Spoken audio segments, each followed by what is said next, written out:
Hi good morning to all of you. This is doctor Vipul Kashyap और आज का जो हमारा टॉपिक रहेगा वो है इंट्रोडक्शन ऑफ माइक्रोबायोलॉजी। तो इंट्रोडक्शन ऑफ माइक्रोबायोलॉजी में बच्चों जो आपके सिलेबस में है वो है phase contrast microscopy, dark field microscopy और इलेक्ट्रॉन माइक्रोस्कोपी। ठीक है, तो आपके मेनली ये 3 टॉपिक हैं जो हम कवर करेंगे। तो उससे पहले एक मैंने टॉपिक बनाया था एक जनरल आपके लिए कि जनरल माइक्रोस्कोपी पे चलो टॉपिक बनाएं। तो उसमें आपको बेसिक पता लग जाएगा कि माइक्रोस्कोपी में होता क्या है, क्योंकि आपने लैब में भी यूज़ करना ही है माइक्रोस्कोप। ठीक है, तो इसको लेके मैंने अपनी तरफ से एक टॉपिक तैयार किया माइक्रोस्कोपी पे जनरल। ठीक है, तो चलिए शुरू करते हैं। A microscope is an instrument used to see objects that are too small to seen by the naked eyes. And microscopy is the science of investigation small objects and structures using such instrument. तो आप सबको पता है बच्चों कि microscope का use क्या है, वो किस लिए यूज़ होता है। कोई भी स्मॉल ऑब्जेक्ट जो हमारी नेक्ड आई से नहीं दिख सकता, ठीक है, उसको विजुलाइज करने के लिए क्या इंस्ट्रूमेंट यूज़ करते हैं, वो है माइक्रोस्कोप। ठीक है, तो माइक्रोस्कोप यूज़ करते हैं हम हमारी लैब्स में ताकि जो हमारे विजुअल नहीं है स्मॉल ऑब्जेक्ट्स कौन से होंगे, ऑब्वियस सी बात है उसमें माइक्रो ऑर्गेनिजम्स देखे जाएंगे। ठीक है, या फिर थिन स्ट्रक्चर्स देख सकते हैं हम उसमें। ठीक है, तो आपकी जो स्क्रीन पे मेंशन है इसमें 2 तरीके के माइक्रोस्कोप हैं। ठीक है, एक है आपके पास सिंपल माइक्रोस्कोप और ये है आपका कंपाउंड माइक्रोस्कोप। तो सिंपल माइक्रोस्कोप हैं जो बेसिकली अब वो यूज़ नहीं होते, ये बहुत पुराने टाइम में यूज़ होते थे। जो फ़िलहाल जो यूज़ होते हैं लैब में होते हैं कंपाउंड माइक्रोस्कोप। तो इन दोनों में एक सिंपल सा छोटा फ़र्क है, वो समझना आपके लिए ज़रूरी है कि जो आपका कंपाउंड माइक्रोस्कोप होता है और सिंपल माइक्रोस्कोप दोनों की बात कर रहा है, इसमें कॉमन फीचर क्या है, इसमें हम बच्चे यूज़ करते हैं कन्वेक्स लेंस। तो कौन सा लेंस यूज़ करते हैं हम इसमें, कन्वेक्स लेंस यूज़ करते हैं। दोनों में यूज़ होता है।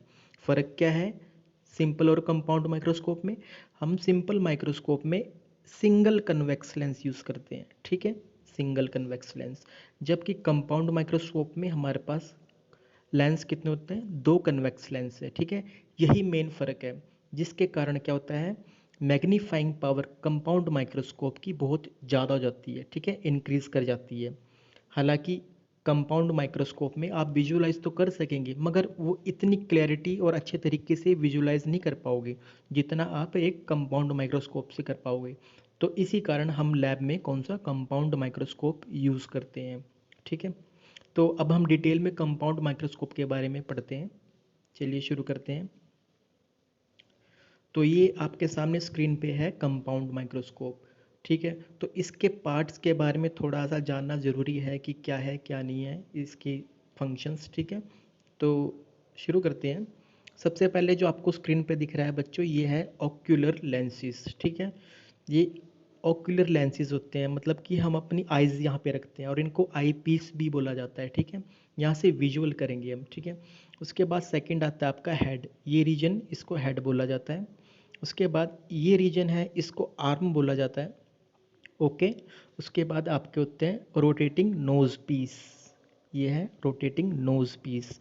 तो रोटेटिंग नोज़ पीस क्या हुआ, ये बेसिकली आप इसको घुमा सकते हो। ठीक है, इसको घुमा सकते हो और घुमाना क्यों है हमारे को, क्योंकि इस पे आपको ये देखिए यहाँ पे लगे हैं ऑब्जेक्टिव लेंसेज। ठीक है, ये 3 डॉट जो मैंने दिखा है ये ऑब्जेक्टिव लेंस हैं। ठीक है, मैग्नीफाई करने के लिए।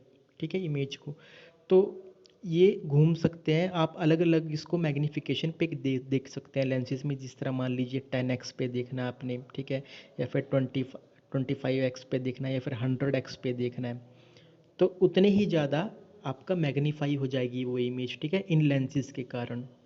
ठीक है, तो उसके बाद आता है बच्चों आपका मैकेनिकल स्टेज। ये है आपका मैकेनिकल स्टेज, यहाँ मैंने लगाया है मार्क मैकेनिकल स्टेज। ये देखिए ये पूरा स्टेज होता है आपका। ठीक है, ये आपका मैकेनिकल स्टेज। उसके बाद ये ऑब्जेक्टिव लेंस मैंने आपको बताया था कि ये आपका ऑब्जेक्टिव लेंस हुआ यहाँ पे, और यहाँ पे आप अपनी स्लाइड रखते हैं। ठीक है बच्चों, यहाँ पे इस जगह, ताकि आप विजुलाइज कर सकें स्लाइड के नीचे आप अपना सैंपल। ठीक है, उसके बाद जो पार्ट होता है आपका वो होता है कंडेंसर। ठीक है। ये बहुत इंपॉर्टेंट पार्ट है। बेसिकली जो लाइट सोर्स होगा, ठीक है, लाइट सोर्स कंडेंसर क्या करेगा, खींचेगा अपनी तरफ, उस पे कंडेंसर पे लाइट गिरेगी, ठीक है, और उसके कारण ही आपको जो आपकी ऑब्जेक्टिव की इमेज है वो दिख जाएगी कंडेंसर के। ये आपका कंडेंसर है यहाँ पे, ठीक है। उसके बाद आता है बच्चों आपका आइरिस डायफ्राम लीवर, ठीक है, ये डायफ्राम होता है इमेज के लिए। और उसके बाद सब स्टेज लाइट होती है, ये देखिए सब स्टेज लाइट है यहाँ के, और ये लाइट का कंट्रोल है, कम या ज़्यादा करनी हो। तो लाइट का सोर्स क्या है बच्चों इसमें माइक्रोस्कोप में, ये है आपका लाइट का सोर्स, या आप लैंप है, ठीक है, यहाँ पे टंगस्टन लैंप भी यूज़ कर सकते हैं, ठीक है। तो यही मेन सोर्स रहता है आपका लाइट का, और ये ऑन ऑफ करने का है, ठीक है। माइक्रोस्कोप की जो लाइट है यहाँ पे सोर्स, ये ऑन ऑफ करने का है, ये इसका बेस होता है माइक्रोस्कोप का, ठीक है। और बच्चों ये जो है आपका, ये है आपका fine adjustment knob. Fine adjustment knob का मतलब क्या हुआ बच्चों, इसमें क्या होता है, इस फाइन एडजस्टमेंट नोब के दो हिस्से हैं, एक हिस्सा ये वाला है, ये वाला, और एक हिस्सा ये बड़े वाला है, ठीक है। छोटे वाले हिस्से से क्या है, अगर आप इसको घुमाओगे तो फाइन करोगे, मतलब कि आपको कोई चीज़ धुंधली या साफ इससे इससे पता चलेगी। और जो आपका कोर्स एडजस्टमेंट है, कोर्स एडजस्टमेंट कौन सा है, ये बड़े वाला लीवर कोर्स है, और ये छोटे वाला फाइन है। तो कोर्स से क्या होगा, ये आपका जो ऑब्जेक्टिव लेंस जो जुड़ा हुआ है ना यहाँ से, ये ऊपर और नीचे जा सकता है, ठीक है, ऊपर या नीचे, ये पूरा ऊपर या नीचे जा सकता है। आपने स्लाइड फिक्स करनी हो, ठीक है, तो स्लाइड कैसे फिक्स करेंगे आप बच्चों, पहले इस लीवर को ऊपर करेंगे by using the course adjustment, ठीक है, तो ये ऊपर हो जाएगा।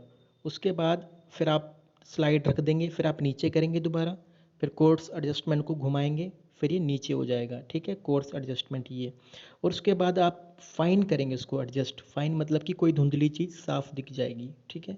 तो ये इसके मेन इंपॉर्टेंट पार्ट यही रहते हैं, ठीक है। तो इस तरीके से आप किसी भी चीज़ को ऑब्जर्व कर सकते हैं। मेन यहाँ पे काम था कंडेंसर का। कंडेंसर क्या करता है, लाइट को, जो जो आपकी लाइट होगी, सोर्स ऑफ लाइट, इसमें सोर्स ऑफ लाइट क्या है बच्चों, सोर्स ऑफ लाइट आपका लैंप है यहाँ पे, ठीक है। ये लैंप कुछ भी हो सकता है, आपका टंगस्टन लैंप भी हो सकता है, या सिंपल लैंप भी हो सकता है, ठीक है, सोर्स है ये लाइट का। और ये लाइट किस पे गिरेगी, कंडेंसर पे, और कंडेंसर फिर उसको इमेज बनाएगा, ठीक है। इमेज कहाँ बनाएगा, ऑब्जेक्टिव के थ्रू आपकी आइज़ पे बनेगी वो इमेज, रेटिना पर आपके, ठीक है। तो अब इसकी थोड़ी सी थ्योरी पढ़ लेते हैं बच्चों, या प्रिंसिपल बोला जाए, जो जनरल प्रिंसिपल है इसके पीछे, ठीक है, लेंसेज के पीछे, वो देखिए। तो बच्चों एक ये वाला डायग्राम देखिए आप, ये वाला डायग्राम। अब आप देख रहे हैं बच्चों, कोई भी चीज़ हमारे को विजुअल होती है ना बच्चों, कोई भी चीज़ हमारी, ये मान लीजिए आपकी आई है, ठीक है, ठीक है, और यहाँ पे आपका कोई ऑब्जेक्ट रखा है, ठीक है। आपको कोई भी चीज़ विजिबल है, बड़ी दिखती है अपनी आईज से, तो 25 सेंटीमीटर उसका डिस्टेंस है, ठीक है।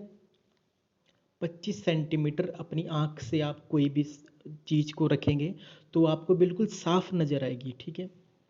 तो ये हुआ आपका विजुअल एंगल, ठीक है। मतलब कि अपनी आँख से आप कोई भी 25 सेंटीमीटर तक कोई ऑब्जेक्ट अगर आपको साफ दिख रहा है, ठीक है, तो क्या हुआ, बेसिकली वो आपकी आई की मैग्नीफिकेशन हुई, आपकी आँख की, ठीक है। तो इसका मतलब मैं ये बोल सकता हूँ कि आपकी हाइट है ऑब्जेक्ट की is directly proportional to visual angle. इसका मतलब क्या हुआ बच्चों, कि अगर मान लीजिए आप ये ऑब्जेक्ट, ठीक है, आप ये ऑब्जेक्ट अगर अपनी आँख के पास ले आएँ, ठीक है, अपनी आँख के पास ले आएँ, तो ये इमेज बड़ी होती जाएगी, है ना, आपको लगेगा ना। आज जैसे आप आँख के पास कोई भी ऑब्जेक्ट पास ले आएँ तो आपको लगेगा ना ये बड़ी हो रही है, बड़ी हो रही है, बड़ी हो रही है, ठीक है। तो इसका मतलब क्या हुआ कि height is directly proportional to visual angle, ठीक है। ये है होता है आपका विजुअल एंगल, और ये इमेज बनती है आपकी रेटिना के पीछे, ठीक है, यहीं पे ये इमेज बन जाती है। ये देखिए यहाँ पे इमेज बनेगी रेटिना एंगल पे, सेम जो आपने देखा वो आपने आपके रेटिना के पीछे इमेज बन जाएगी, ठीक है। और जितना जितना पास करेंगे आप, मतलब जितनी ज़्यादा पास करेंगे हाइट भी तो बढ़ेगी ना, और उसी तरीके से विजुअल एंगल भी बढ़ेगा, और आपको और चीज़ बड़ी दिखती नज़र आएगी, ठीक है। तो अब माइक्रोस्कोप का काम क्या है बच्चों, ठीक है, अब हम माइक्रोस्कोप की मैग्नीफिकेशन की बात करते हैं, एम। ये क्या रिप्रेजेंट करता है? Visual angle. सबसे पहले देखिए एम क्या डिनोट करेगा? Visual angle formed by object kept eight D distance. ठीक है, मान लीजिए डी डिस्टेंस पे कोई ऑब्जेक्ट रखा हुआ था और वो डी डिस्टेंस कितना है? आपको पता है कि विजुअल एंगल कब बनता है साफ बिल्कुल? जब 25 सेंटीमीटर से हमारी आंख की किसी ऑब्जेक्ट की दूरी हो, हमारी आंख से कोई 25 सेंटीमीटर की दूरी हो, तब हमारे को लगता है कि हाँ बिल्कुल क्लियर और साफ इमेज बन रही है। ठीक है, तो तो बाय किससे करेंगे इसको? Visual angle formed by final image. और ये फाइनल इमेज कौन बना रहा है बच्चों? ये माइक्रोस्कोप बना रहा है। ठीक है, तो माइक्रोस्कोप एक इमेज है जो आपकी आइज ने बनाई एट डी डिस्टेंस जो कि 25 सेंटीमीटर था, और ये माइक्रोस्कोप क्या करेगा? अपनी फाइनल इमेज बनाएगा। ठीक है, जो माइक्रोस्कोप के द्वारा बनाई गई अपनी वर्चुअल इमेज। ठीक है, तो ये डिसाइड करता है किसी मैग्नीफिकेशन को। ठीक है, इसलिए तो हमारे को वो बड़ी दिखती है, 2 टाइम इमेज बड़ी दिखेगी हमारे को। क्यों? क्योंकि ये जो इमेज है अब कौन बना रहा है? माइक्रोस्कोप बना रहा है। ठीक है, फाइनल इमेज जिसको रिप्रेजेंट करेंगे बीटा अपॉन अल्फा। ठीक है, एक बार आप यहाँ पे देख सकते हैं, ये आपकी सिंपल आई थी, ये आपकी सिंपल आई थी। ये आपको पता है कि भाई कंपाउंड माइक्रोस्कोप में हम 2 टाइप के कन्वेक्सिव लेंस यूज़ करते हैं, 2।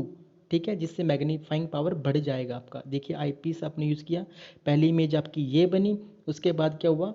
जो दूसरी इमेज को एम्पलीफाई कर दिया गया। ठीक है, एम्पलीफाई करके यहाँ पे ये सेकंड इमेज बनी आपकी। ठीक है, ये वाली आपको थोड़ा विजिबल नहीं होने का क्योंकि बार बार ये माँ कर है। तो ये आपकी जो इमेज बनी यहाँ पे, ये बड़ी इमेज बनेगी। सेकंड इमेज टू ऑब्जेक्ट बड़ा बनेगा। ठीक है बच्चों, 2 लेंस यूज़ कर रहे हैं, 2 लेंसेज यूज़ कर रहे हैं कन्वेक्स के। जो पहली इमेज बनाई उस पहली इमेज को दोबारा से एम्पलीफाई करके एक बड़ी इमेज बन रही है। ये काम है आपका माइक्रोस्कोप का। तो इसके जो प्रिंसिपल में को दोबारा देख लेते हैं।